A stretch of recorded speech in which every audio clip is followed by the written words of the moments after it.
Yo! Hi! What's up mga kasama? Eto na naman tayo. Ang tagal na namang hindi nakapag-vlog.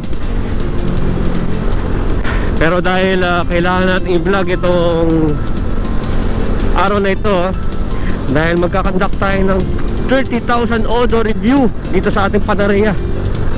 And yes, 30,000 na yung Odo na ito mula nung akin nabili nung May 2022.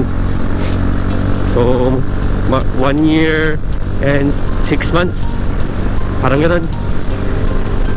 At sabihin natin dito sa vlog na to ang mga na-experience ko sa aking Panarea, yung mga nasira, yung mga pinalitan ko na, yung mga nasisira pa rin hanggang ngayon na hindi ko alam kung ako lang nakakaranas o pati ba yung mga ibang tropa na may Panarea sa iba't ibang lugar, nararanasan nila yon. So feel free to compare mga kasama, para makita natin kung sulit ba talaga ang Panarea para sa daily riding ninyo. Akin kasi gamit na gamit to, 100 kilometers every day. Nagamit ko siya pamasok, kaya biglang nag-boom ang aking odometer. So ayun, habang ginagawa ko itong vlog na to, mag-enjoy tayo sa scene.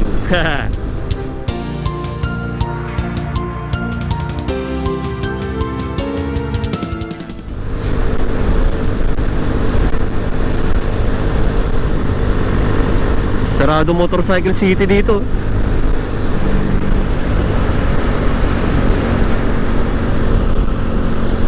Hindi kitang helmet ko parang bigat So kung mapapansin nyo, may check engine na naman tayo rito. Kasi kaya tayo pupunta ng Pampanga ngayon para ipasilip kung ano ba talaga ang error code dito sa ating Panarea. Nag-check engine siya.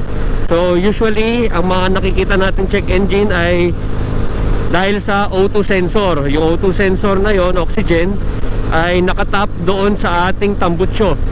So sa piping niya, nakatap doon. So yun ay may kinalaman sa air fuel ratio siguro.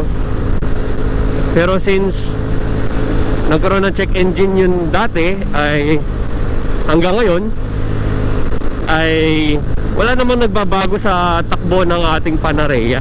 Kaya nakakapagtaka kung bakit siya magche-check engine tas wala namang palang mangyayari.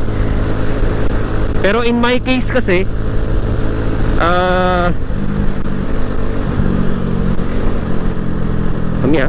overtake muna tayo. In my case kasi nagkaroon na siya ng check engine dahil tingin ng ibang mga mekaniko na pagtanuan ko ay fuel pump or fuel filter na ang problema. Dahil magkakaroon lang siya every time na nagpapa full tank ako dito sa ating motor. So nung nagpa full tank ako, nung first time ko siya na-experience, pagkayari mag full tank ay ang hirap niyang paandarin, puro redondo lang. Hindi ko maintindihan kung bakit. So after some time nang ipapahinga ko siya dahil napagod ako magpipindot at magpapapadjak sa kickstart, bigla na lang siya magwa one click start. So ito, subukan natin kung mauulit siya. Papa full tank tayo dito sa Unioil. Let's go mga kasama. Full tank po 91. Natin mangyayari. Full tank 91. So tingnan natin kung magpa-prime yung fuel pump. Nag-prime siya, nararamdaman ko nanginginig. Pag ito hindi umandar ay hanip talaga. Mandar ka putik, ayun umandar, tas nawala yung error. Ay, nawala yung check engine. Ang galing, di ba? So hindi ko alam kung bakit, o dahil ba nagva-vlog ako kaya nagkaganyan siya. Kinabahan ka ba Panarea, nung makita yung sakit mo ng buong YouTube community? Let's go. So kikitain muna natin si Brother Ron Some vlogger din from Zambales. Follow nyo siya sa kanyang YouTube channel na Casual Riding TV. Kinabahan siya, pero yun nga, kadalasan na nagre-redondo lang siya. At pag ipinahinga, saka siya aandar. Ano pa ba yung mga naging experience natin? So simulan natin sa pinakasimula.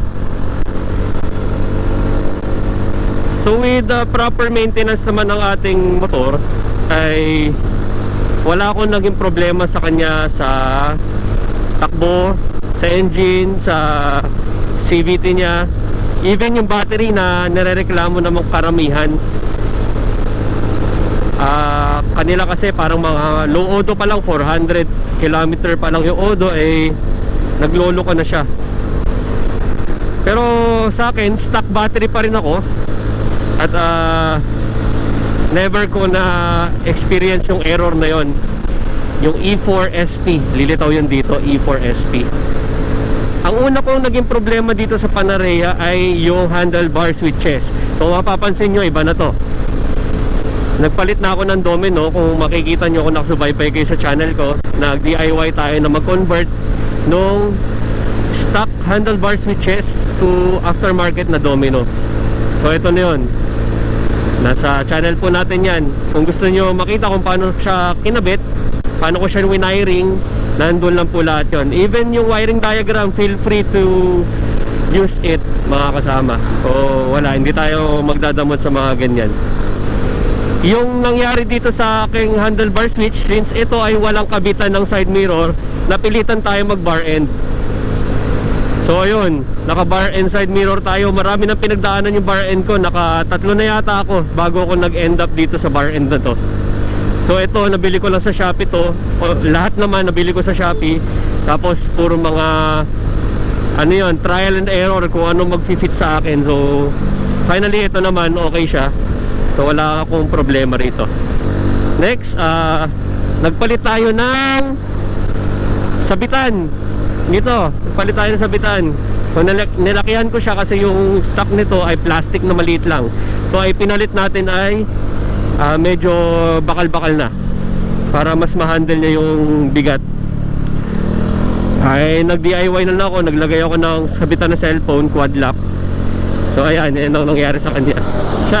Prototype yan, mga kasama. Kung gusto nyo gayahin, bahala kayo. Nung 10,000 odo na siya, nagpalit tayo ng gulong. So sabay, harap likod na pudpud siya, yung U1 Sing na gulong nito. Makikita nyo, nasa vlog ko rin yon kung ano yung una natin ipinalit na gulong, which is yung Pirelli Angel scooter. So yun, so 30,000 na, nakadalawang palit na ako ng gulong sa likod. So una yung 10,000 naging Pirelli Angel harap likod. Then yung 20,000 likod lang ang pinalitan ko ng Corsa. Corsa yung brand niya, nalimutan ko yung model ng Corsa na yun. So ayun, tapos yung harap ko, yung Pirelli Angel, okay pa rin. So nung tinitingnan ko siya, makapal pa. So yung likod lang talaga yung pinalitan ko. So ngayon, at 30,500, magpapalit ulit ako ng gulong sa likod kasi pudpud na yung ano, yung Corsa. So I'm thinking na yung Beast o kaya yung Quick Tires, kasi budget meal. Nagpalit man ako ng branded Pirelli na medyo mamahalin, 10,000 lang din yung tinagal niya Pero yung kapit niya at saka yung ride performance, no doubt okay ang Pirelli. Pero syempre, ang dalas nating magpalit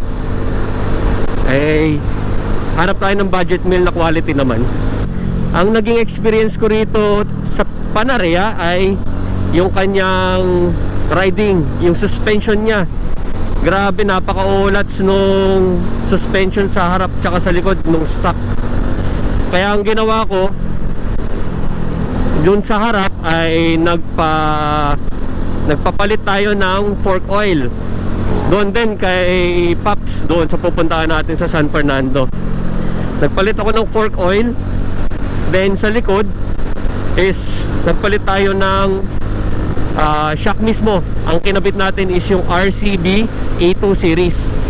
Doon naman sa RCV82 series, nagtagal lang siya ng 6 months, then nasira. Ang nangyari sa kanya ay humiwalay yung pinaka damper doon sa mounting bracket niya, humiwalay siya. Then tingin ko ay naubos yung oil doon sa damper niya, kaya napilitan siyang humiwalay doon sa kanya mounting bracket. Take note mga kasama, threaded yun pero na kumalas pa rin siya doon sa sa mounting bracket niya. Buti na lang naramdaman ko at napahinto ako sa gilid, kundi baka sumemplang na naman ako doon. Ayun, so far hindi pa tayo natutumba sa motor na to. Parang mali yung feel ko na yun yung pagkakarurug na yun O, kailangan ko maghangin ng gulong. Sige, maghahangin tayo mamaya.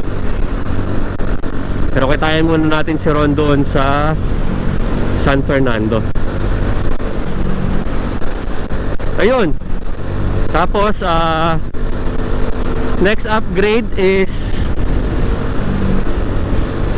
namili tayo ng rear bar para makapagkarga tayo ng top box. So yun, nung unang bili ko is sablay yung rear bracket. At dahil sa kondisyon ng dinadaan ko araw-araw, sobrang tagtag ng daan na yon. Tapos ano pa siya, semento tsaka asfalto, medyo halo.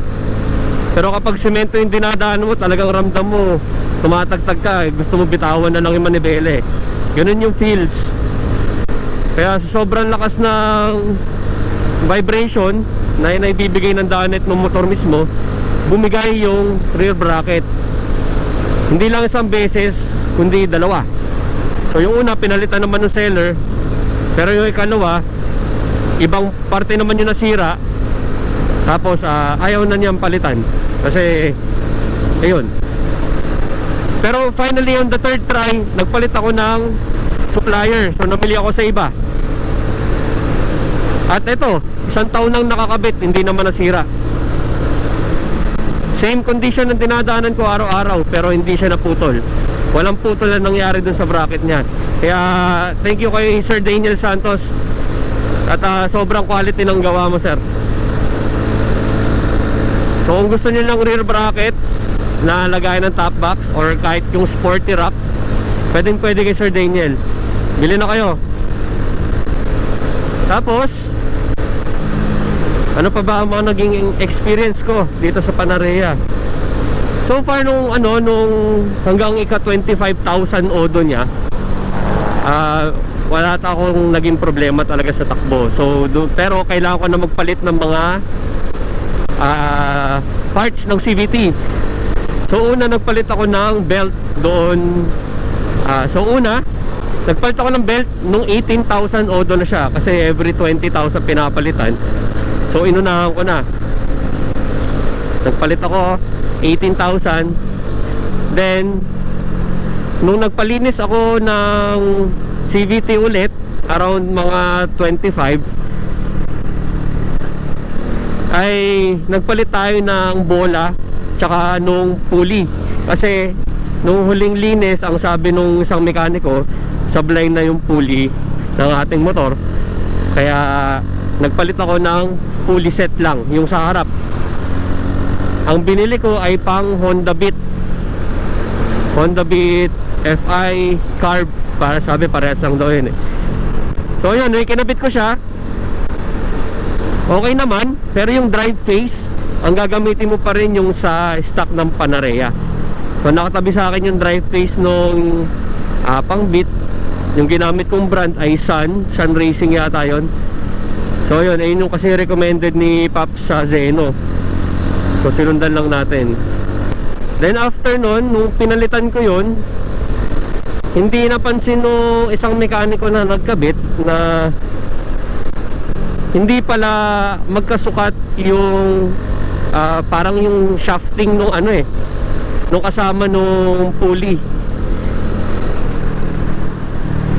nalimutan ko yung tawag doon sa mahaba na yon, yung inilalagay doon sa shafting. Hindi siya sukat. So anong nangyari doon sa belt ko, nasira niya. Then yung takbo hindi ganun kaganda, although may batak sa una, pero pagdating ng 60 diretso na siyang ganyan, hindi siya dire-diretsong bumabatak. Ayun, nasira yung belt, nagpalit na naman ako. So ay pinalit natin yung pang keyway na SIP 125 yata yun. Kasi yung pang keyway, kung makikita nyo naman yung sukat nung belt ng Panarea, yun yung pinakamalapit na sukat, si pang keyway. Then yun, ang ginawa nila Paps ay nilagyan ng tawag dito, nilagyan ng washer. So yung washer na yun pang CVT talaga. So yun, nagkasya naman. Then naging okay ulit yung takbo. Hanggang ngayon, yun pa rin yung ginagamit ko. Then nasiraan na rin ako ng torque bearing. Yun naman yung torque bearing na nasa likod sa may bell side and clutch. Yun, sa final drive. Yun, pinalitan. Parang pang NMAX yata yung kinabit ni Paps nun eh. So yun, hanggang ngayon okay pa naman. And then nung around 16,000 odo pala, nasiraan na ako ng ball race bearing dito sa steering. So yun, 30,000 odo, sira na ulit. Ang pinalit natin pang Honda Beat. So sira na ulit, papagawa natin ngayon. So yun, hindi mo may iwasan dahil daily driven siya eh. Masisira at masisira siya dahil sa tagtag. So yun, kailangan mo lang talagang alagaan yung motor. So yun, pinalitan siya, papalitan ulit ng Honda Beat, pero this time namili tayo ng genuine parts from Honda. So yun yung ikakabit natin. Then nakapagkabit na rin tayo ng mini driving light sa harap. So parang dual color siya, isang dilaw at saka isang puti. Yung dilaw may sariling switch, tapos yung puti naman nakasabay sa high beam. So ganoon yung ginawa kong wiring. Nandun din yan sa DIY natin. Oo, yun mga kasama, pinauna na ako ni Ronil.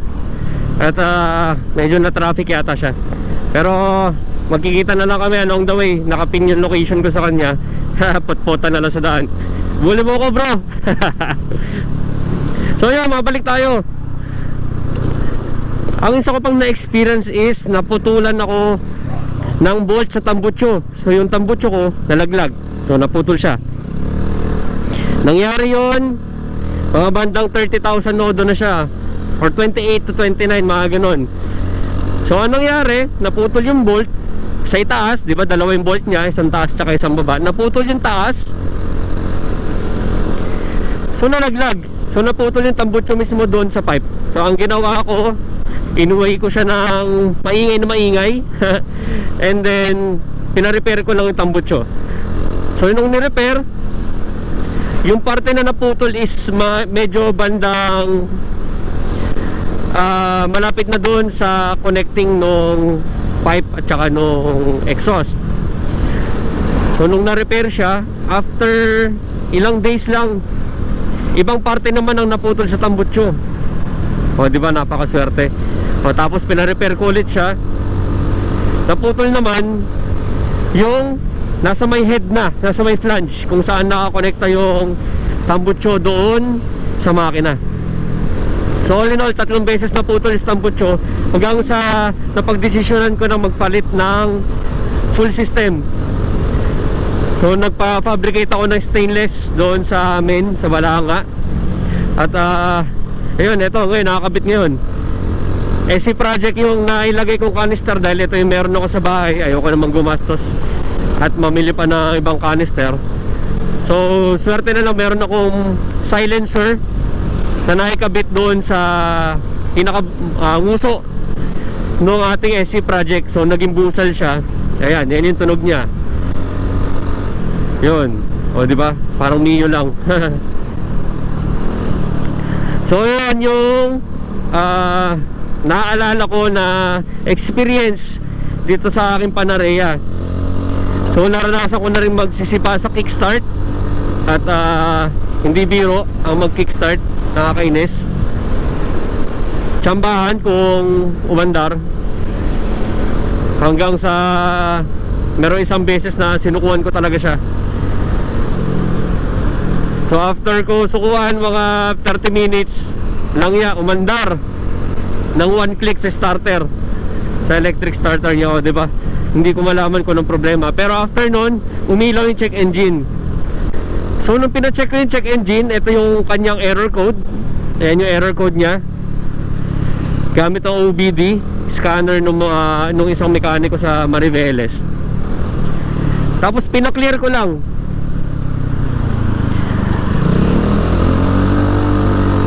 So nakita natin na tuwing magpapakarga ako, yun yung error na lumalabas. Dahil pina-check ko talaga yun right after nung ayaw niya mag-start.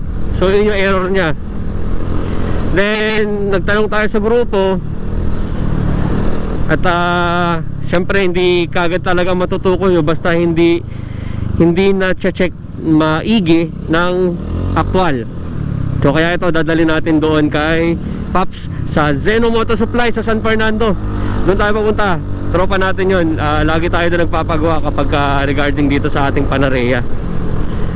So napaka-accommodating nun ni Paps. Kaya kung gusto nyo ng quality na service, doon tayo sa Zeno.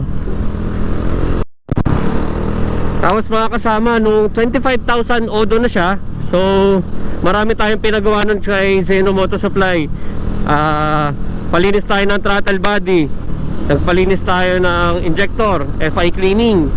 Tapos palit na rin ng air filter, and palit na rin ng spark plug. So ang isinalpak na spark plug ay dual electrode.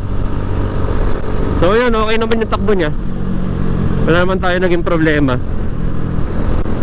So yung pagkakalinis na yun ni Paps ng ating throttle body tsaka FI, mararamdaman mo na parang bumalik sa brand new yung takbo niya. Kasama pa nung upgrade ng CVT yun mga kasama. So nagbago talaga yung takbo niya. Kasi ang sinabi ko kay Paps noon, ang gusto kong setup ay malakas arangkada kahit hindi man dumudulo. Ang importante arangkada sa akin. So ayun, na-serve naman yung gusto natin. At maganda ang resulta ng upgrade. So ayun, since 30,500 na ito ngayon, change oil na ulit siya. So ang gagawin natin ngayon sa Zeno Moto Supply ay change oil, change gear oil. Tapos kapag bumalik yung check engine, or sana makita yung history kapag in-scan ng OBD na ito yung mga error, sana makita para hindi na nanguhula. Baka nga kasi may tama talaga yung fuel pump ko eh. Ayun. So samahan niyo ako, pupunta tayo ng Zeno Moto Supply. Ito naka-tap na dito sa aking Waze, no? So ayun, ang aking 30,000 odo experience. So kung tatanungin nyo ako, sulit ba ang Panarea? Oo, nasulit ko eh. Pero ngayon na lumalabas ang mga sira niya at namomroblema na ako. Pero yung mahigit isang taon na yon, solid yung Panarea na to. Nadadala niya ako doon sa trabaho at naiuwi naman niya ako. Siyempre may kataasan ng odo, lalabas talaga yung mga problema niya ngayon. Sulit naman siya, huwag kayong manghihinayang na mamili. Classic style pa rin. At hindi naman pangit yung motor. Yun, go lang kung anong trip nyo. Basta Panarea, okay to. Kung ayaw nyo, edi okay lang. Kanya-kanyang trip naman yan eh. So tara, punta tayo ng Zeno. Let's go! Zeno. Eto, dito tayo sa Zeno Moto Supply. What is up? Dito tayo sa Zeno Moto Supply. Nalalaw MacArthur Highway na to.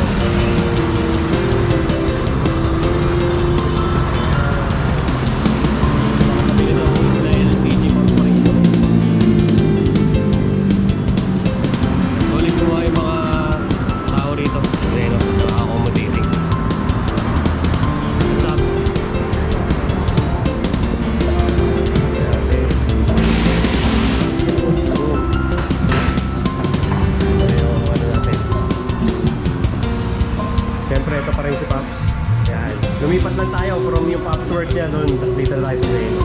Pero siya pa rin titira nito, alaga ni Pops ito eh.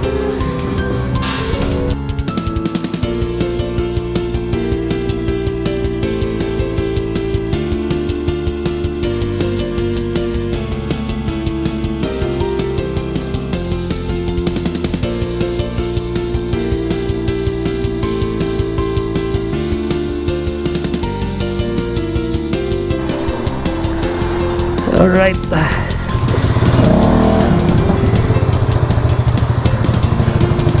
Thank you, Pops. Next time ulit. Alright. Thank you, Zeno. Woohoo! Uwi na. So yun, so matinding experience na naman sa Zeno Moto Supply. Talagang kapag si Pops ang nag-explain, marami kang matututunan sa kanya. So, hindi lahat ng mekaniko ganyan. Kadalasan sa mga mekaniko ay salpak lang, salpak. Bahala ka, mamili ka ng pyesa mo, salpak mo. Lang pakialam, basta kumita ako. Pero, hindi lahat ganun, makakasama, makakatsempo ka rin. So, thank you kay Pops at sa Zeno. Talagang kahit kailan, Zeno number 1. Woohoo! Change daily natin itong motor na to. Ay, pwede pala yun. Grabe yun.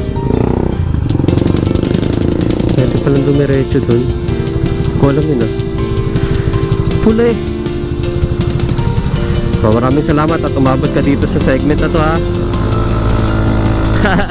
After so many months na hindi na ako pag-vlog.